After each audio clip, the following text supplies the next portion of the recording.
ये जन्म परीक्षित जी मैंने अपने पेट भरने के लिए नहीं लिया है। खाना लोग खाते हैं, कुछ लोग जीने के लिए खाते हैं, कुछ लोग खाने के लिए जीते हैं। कुछ लोग जीने के लिए खाते हैं, कुछ लोग खाने के लिए जीते हैं। तो खाने के लिए मत जियो, जीने के लिए खाओ। और जो लोग जीने के लिए खाएंगे उन्हीं का संसार में नाम होता है, और जो खाने के लिए जीते हैं ना वही संसार में बदनाम होते हैं।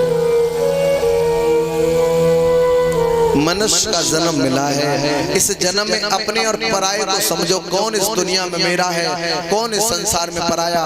जिस परिवार में हम लोग फंसे पड़े हैं, कोई मम्मी कहता, कोई पापा कहता, कोई जीजा कहता, कोई फूफा, कोई बुआ कहता है, ये सब क्या है? ये सब माया के भूखे भेड़िया हमारे आपके पीछे लगे हैं। जब तक देखा है भैंस मर जाती है, खून रहता है, तब तक जुआ खून चूसते हैं, और जब भैंस मर जाती है तो वही जुआ अपनी दूसरी रास्ता चुनने का काम करते हैं। जब तक आप समाज में कमाते रहो तब तक ज़बानी पे आपको बहुत सम्मान मिलेगा, और जब आप कमाना बंद कर देंगे वयोवृद्ध बुढ़ापा आ जाएगा, वही औलाद जो तुम्हें नोचती और खाती रही, पत्नी बच्चे, वही आपको ठुकराने का काम करने लगे।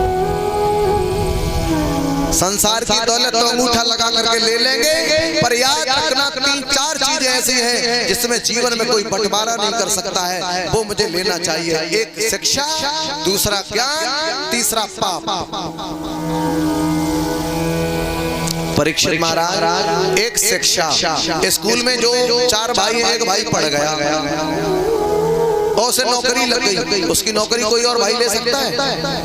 तो कैसे लगा? शिक्षा से। तो शिक्षा में कोई हिस्सा नहीं ले सकता। दूसरा पाप। अच्छा पाप, मर्डर 302 आपने किया, कोई दूसरा ले सकता अपने ऊपर? किसको भरना पड़ेगा? आपको। पाप आपने किया तो पाप आपको भरना पड़ेगा। शिक्षा, पाप, और तीसरा ज्ञान। जिसके अंदर ज्ञान हो जाएगा उस ज्ञान को कोई दूसरा ले सकता है?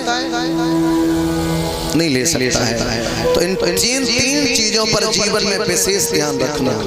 क्षमा चाहेंगे, कुछ लोग ऐसे भी सोचते होंगे कि कथा नहीं कह रहे हो, प्रवचन दे रहे हो, कल्याण प्रवचन से ही होगा, कथा कैसे कल्याण नहीं होगा। ध्रुव का जन्म हुआ, क्यों हुआ? समाज पे कोई फर्क नहीं। राम का जन्म हुआ, समाज पे कोई फर्क नहीं। रावण का वध हुआ, समाज पे कोई फर्क नहीं। राम कृष्ण का जन्म हुआ, पर कोई फर्क नहीं। अरे ये तो विचार करो, कृष्ण का जन्म क्यों हुआ और क्या किया, और मेरा जन्म हुआ क्यों हुआ, हमने क्या किया? परे परे बीड़ी पी और बस दारू पी और मर गई। ये तो विचार करो, उनका जन्म हुआ, उन्होंने क्या किया जो आज उनकी कथाएं हैं। हम क्या करें जो मेरी भी कथाएं बने, इस बात पे मुझे विचार करना चाहिए। हरिश्चंद्र की कथा सुनने से कोई लाभ नहीं। वो त्रेता वाले हरिश्चंद्र थे, उन्होंने पूरा राजदान में दे दिया। यहाँ कोई हरिश्चंद्र हो 1000 रुपये लेके दिखाओ। तुम्हारे गांव में कोई हरिश्चंद्र 1000 रुपया लेके दिखाओ। और बे हरिश्चंद्र ऐसे थे क्योंकि यथा नाम तथा गुण, नाम तो है पर वो गुण नहीं है, वो रास्ता नहीं है।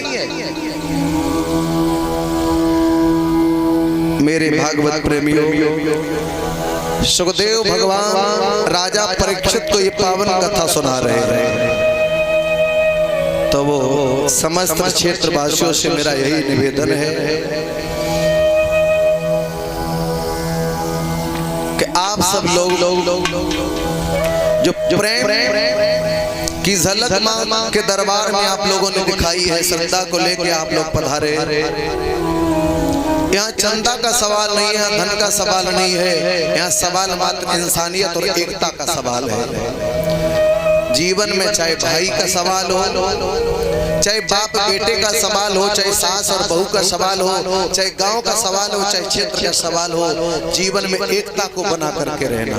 क्योंकि एकता में भगवान है और अखंडता में अभिमान है।